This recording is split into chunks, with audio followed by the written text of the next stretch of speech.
Before you can have a schism, you need a perfectly good papacy to break. For most of the 14th century, the popes weren't even in Rome. They were chilling in Avignon, France. This little 70-year work-from-home experiment started because the King of France, Philip IV, had a slight disagreement with Pope Boniface VIII, which ended with the Pope getting slapped and dying shortly after. Surprise, the next pope was French and decided the political climate of Rome was less hospitable than a custom-built palace in Provence. The papacy became a French-dominated institution, enjoying fine wine and political safety, while Rome itself decayed into a lawless mess run by feuding noble families. They called it the Babylonian captivity, which is a wonderfully dramatic term for what was essentially a very long, very comfortable, and very politically convenient business trip. Eventually, the PR got a little too bad. People like Catherine of Siena started writing very pointed letters about how the Vicar of Christ should probably live somewhere other than a French holiday resort. So, in 1377, Pope Gregory XI, a Frenchman, decided to bite the bullet and move the whole operation back to Rome. The city was a disaster, the politics were a nightmare, and the Romans were, let's say, enthusiastic about having their pope back. Gregory probably regretted his decision almost immediately. He then did everyone the great service of dying just over a year later, in 1378. This created a power vacuum in the worst possible place at the worst possible time, with a college of cardinals who were overwhelmingly French stuck in a city of Italians demanding a local. The subsequent papal election was a masterclass in decision-making under extreme pressure. As the 16 cardinals deliberated, a Roman mob gathered outside. They were chanting, very clearly, "Romano lo volemo, o al manco italiano." We want a Roman, or at least an Italian. Some reports say the crowd was 30,000 strong. Fearing they might be torn limb from limb, the French cardinals made a pragmatic choice. They elected Bartolomeo Prignano, the Archbishop of Bari. He was Italian, but not Roman, and he wasn't a cardinal. He seemed like a quiet, competent, bureaucratic type. A safe bet. A placeholder. He took the name Urban VI, and the cardinals probably breathed a sigh of relief, thinking they dodged a revolution.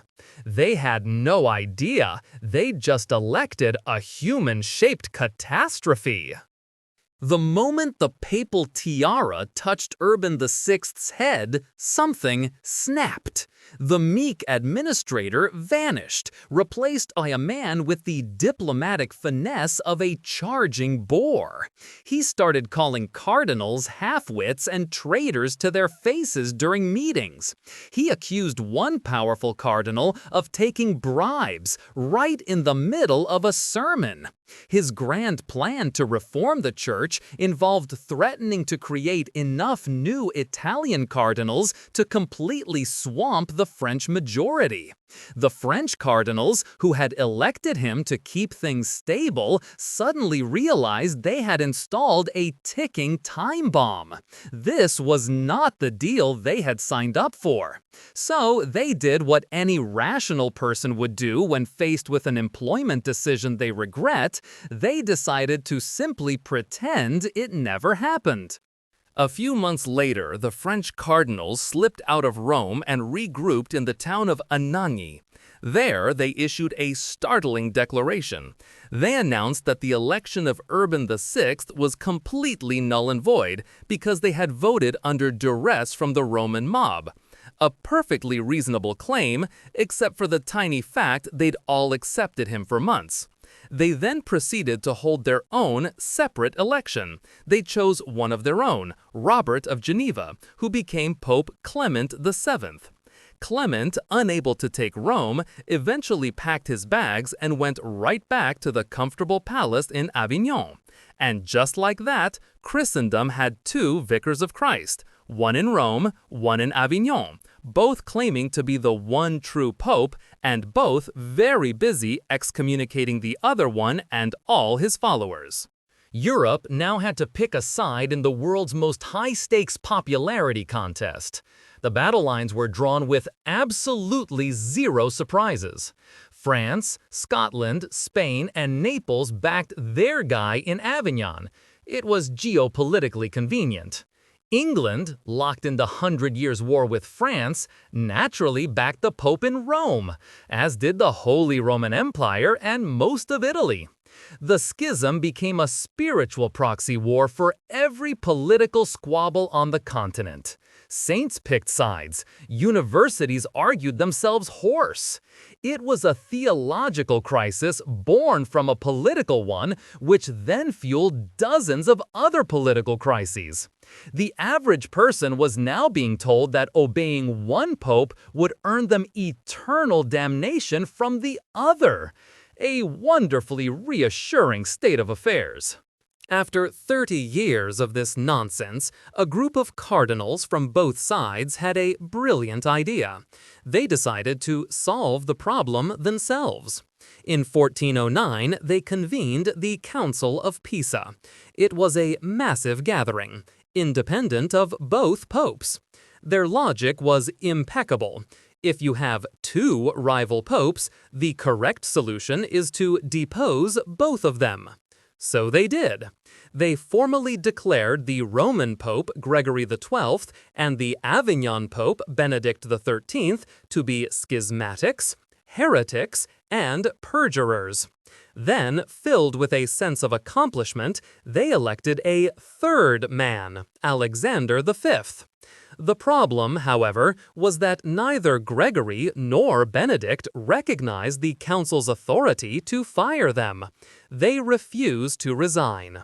Europe, which had been struggling with two popes, was now blessed with three, an absolute triumph of conflict resolution.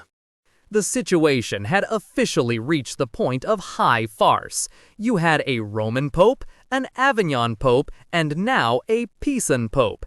Each one had his own college of cardinals, his own administration, and his own set of excommunications for the other two-thirds of Christendom. The Pisan Pope, John XXIII, a man rumored to have been a pirate in his youth, which honestly makes the most sense of anything in this story, had the most followers, but the other two stubbornly held on. This triple papacy was ruinously expensive. Each papal court needed money, leading to the sale of indulgences and church offices on an unprecedented scale. For the common person, the spiritual authority of the papacy was completely shredded. It was hard to see the divine will of God in three old men calling each other the Antichrist. Finally, a secular ruler decided enough was enough. Sigismund, king of Hungary and the Romans, basically the Holy Roman Emperor-in-waiting, stepped in. He was a man who understood that this religious mess was a political disaster that was destabilizing all of Europe. He needed a unified church to deal with other problems, like the Hussite heresy brewing in Bohemia. Sigismund threw his considerable political weight around and essentially forced the Pisan Pope, John XXIII, to call a new, massive, definitive council. The location chosen was Constance, in modern-day Germany. This wasn't going to be another half-baked attempt like Pisa. This was intended to be the final word, a council to end all councils, designed to clean up a 40-year-old mess that the Church had proven utterly incapable of fixing itself. The Council of Constance, which began in 1414, was one of the biggest international summits of the medieval world. Everybody who was anybody was there. It took 4 years. Their agenda was simple: get rid of all three popes and pick one new one that everyone could agree on. It was, of course, monstrously complicated. Pope John XXIII, who had called the council, fled in disguise when he realized they were going to depose him first. He was caught and forced to abdicate. The Roman Pope, Gregory XII, seeing the writing on the wall, agreed to resign voluntarily, which gave the council a shred of legitimacy it desperately needed. The Avignon Pope, Benedict XIII, refused. He was stubborn to the last, holing up in a castle in Spain, insisting he was the true pope until his death, excommunicating the rest of the world. The council just excommunicated him back and moved on. With 2 popes resigned and 1 isolated, the path was clear. In 1417, the Council of Constance elected a new pope, Martin V, finally ending the schism. Christendom was united under a single pope again. Everyone breathed a collective sigh of relief. But the damage was done. For 4 decades, the people of Europe had watched the highest office in the church behave like a petty, dysfunctional political circus. The council's success promoted a dangerous idea called conciliarism, the theory that a general council of the church held more authority than the pope himself. This fundamentally weakened papal authority and prestige.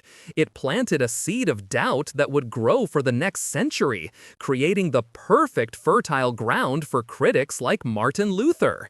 In solving the schism, the Church created the intellectual framework for the Reformation, a truly magnificent example of fixing a leak by knocking out the whole wall. If you enjoyed this video, please like, comment, and subscribe to our channel for more historical insights. Thanks for watching, nerds!